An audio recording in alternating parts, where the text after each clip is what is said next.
gente.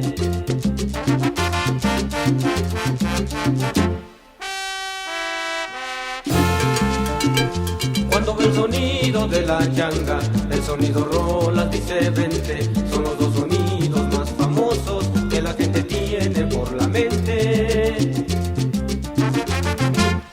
Ese rolas y la changa, los sonidos del sabor. Es la changa y es el rolas, los sonidos del sabor. Es el rolas y la changa, a bailar en todo lado, ojalá.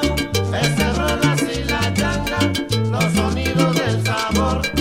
Es la changa y es el rolas, los sonidos del sabor. Buena cumbia, buena salsa, Barranquilla bailará, lo hará.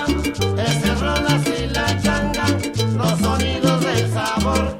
Es la changa y es el rolas, los sonidos del sabor. Vaya Roberto, es ricura.